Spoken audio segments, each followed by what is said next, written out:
ఈ విషయంలో తప్పు జరిగింది, కల్తీ జరిగింది కాబట్టి వన్ మ్యాన్ కమిషన్ ఏర్పాటు చేసి దోషులు శిక్షిస్తాం చంద్రబాబు చెప్తున్నారు. ఇదే చెప్తానబ్బా, ఏకంగా సుప్రీంకోర్టు సూపర్విజన్లో సిబిఐ పనిచేసింది. సిబిఐ అంతటి సిబిఐ రాలే దీంట్లోకి. జరుగుతూ ఉన్న అన్యాయం మీద, చంద్రబాబు నాయుడు గారి వక్రబుద్ధి మీద, చంద్రబాబు నాయుడు గారు చేస్తూ ఉన్న అబద్ధాల మీద వైవి సుబ్బారెడ్డి గారు సుప్రీంకోర్టు గడప దొక్కారు. సుప్రీంకోర్టు ఇంటర్ఫియర్ అయ్యి పార్షాలిటీ లేని ఎంక్వైరీ జరగాలి అని సుప్రీంకోర్టు సిబిఐని దించింది రంగంలోకి. ఆ సిట్లో కూడా సిబిఐకి సంబంధించిన ఇద్దరు అధికారులు ఎవరైతే సిబిఐ నేతృత్వంలో జరుగుతుంది, సుప్రీంకోర్టు సూపర్విజన్లో జరుగుతుంది. సుప్రీంకోర్టు సూపర్విజన్లో సిబిఐ ఫైల్ చేసిన ఈ ఛార్జ్ షీటు ఎవరికి కూడా దీన్ని తప్పుపట్టే అవకాశం కానీ తప్పుపట్టే పరిస్థితి కానీ ఎవరికీ లేదు. సుప్రీంకోర్టు కన్నా చంద్రబాబు నాయుడు గారి పదవి పెద్ద ఎక్కువ గొప్పది కాదు.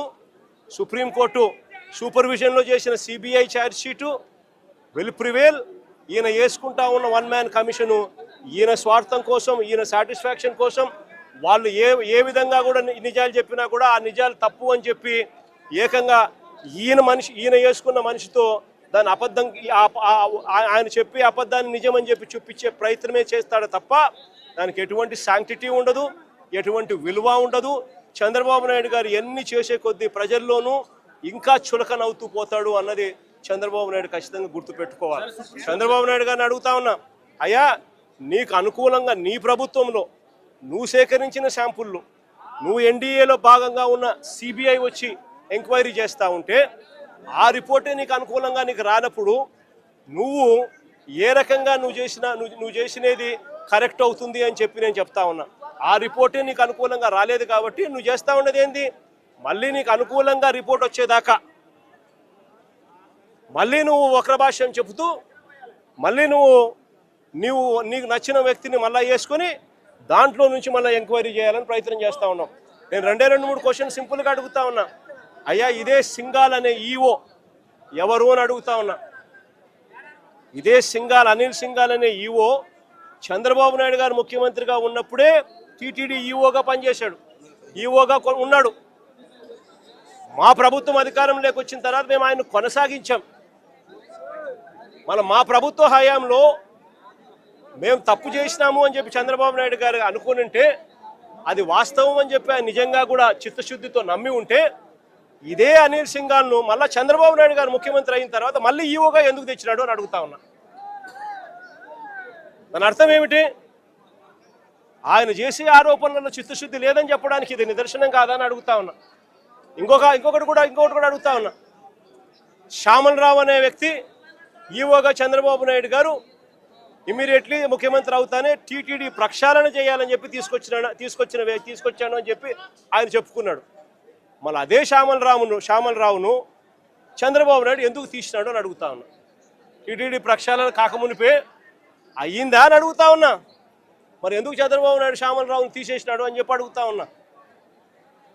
ఇదే చంద్రబాబు నాయుడు గారు ముఖ్యమంత్రిగా ఉండగానే, ఇదే శ్యామల్ రావు ఈఓగా ఉండగానే ఈ ట్యాంకర్లన్నీ కూడా పోవడము, టీటీడీ రిజెక్ట్ కావడము, రిజెక్ట్ అయిన ఈ ట్యాంకర్లు మళ్ళీ తిరిగి టీటీడీలోకి వచ్చినాయని చెప్పి సిబిఐ వాళ్ళు చెప్తా ఉన్న నేపథ్యంలో చంద్రబాబు నాయుడు గారి ప్రభుత్వానికి ఇది మచ్చ కాదా అని అడుగుతా ఉన్నా. రాజకీయాలు చేస్తూ ఉన్న చంద్రబాబు నాయుడు దీనికి సమాధానం చెప్పాల్సిన అవసరం ఉందా లేదా అని అడుగుతా ఉన్నా. పాపం చేసింది ఎవరు అని చెప్పి కూడా ఈ సందర్భంగా మరొకసారి కూడా ప్రశ్నిస్తూ బుద్ధి జ్ఞానం చంద్రబాబు నాయుడుకి రావాలని చెప్పి మరొకసారి కోరుతూ సెలవు తీసుకుంటాను.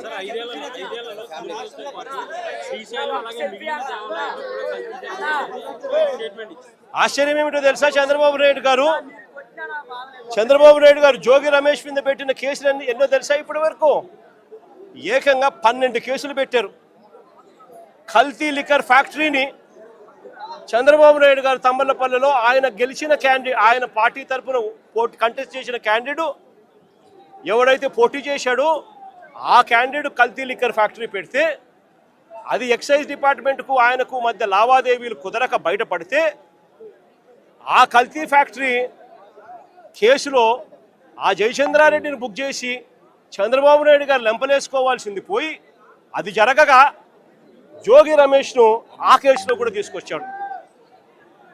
అసలు చంద్రబాబు నాయుడు గారు రాక్షస యుగంలో రాక్షస రాజ్యంలో జోగి రమేష్ లాంటోడు కల్తీ లిక్కర్ చేయగలుగుతాడా?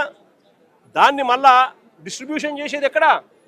చంద్రబాబు నాయుడు గారికి సంబంధించిన ఆయన మనుషులతో నడిచే బెల్ట్ షాపుల ద్వారా దాన్ని అమ్మాల. అంటే ఆ డిస్ట్రిబ్యూషన్ జోగి రమేష్ పోగలుగుతాడా? ఎంత అన్యాయమైన కేసులు పెడతా ఉన్నారని చెప్పడానికి నిదర్శనం ఇది. 12 కేసులు పెట్టారు, చివరికి 83 రోజులు జైల్లో కూడా పెట్టారు. ఇంతకన్నా అన్యాయం ఎక్కడా ఉండదు.